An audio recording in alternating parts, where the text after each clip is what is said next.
दिलीप बाबू बुझापी चेष्टा करी श्रीमयी को बाहर कर श्रीमयी को निलंबित कर विजु जनता दल कौन संकेत देला देखु श्रीमयी को आज जो कार्यानुष्ठान रु गोटे जिनस जना पड़ुछि जे विजु जनता दल प्रकारांतर भी कौन समालोचना शुणा प्रस्तुत नुह कारण आपण देखिथिबे श्रीमयी मिश्र कहार ना न नहींकरी से गोटे एक्स रे पोस्ट करथिले ताकू नहींकरी मीडिया विभिन्न प्रकार अवतारण करथिले एवं सेही मीडिया रो अवतारण को नहींकरी जणे नारी नेत्री को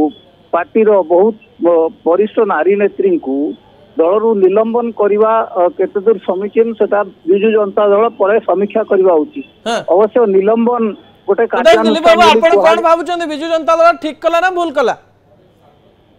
देखु जेतोळ पर्यंत तांको ऊपर चार्जशीट आसी नाही वर्तमान निलंबन करचंती तांको चार्जशीट देले ही जना पड़िबो जे तांको विरुद्ध कौन अभियोग अछि आजिका दिन रे जहा सोशल मीडिया रे बा जहा तांकर एक्स पोस्ट रे जहा मु अनुध्यान करूची सेथरे तांकर कोनोसी दोष नाही एवं तांको निलंबन करवा बा तांको विरुद्ध कोनोसी कार्यानुष्ठान करवा ताकू सेही सेतिकी घटना उपरे आदौ समीचीन नुह।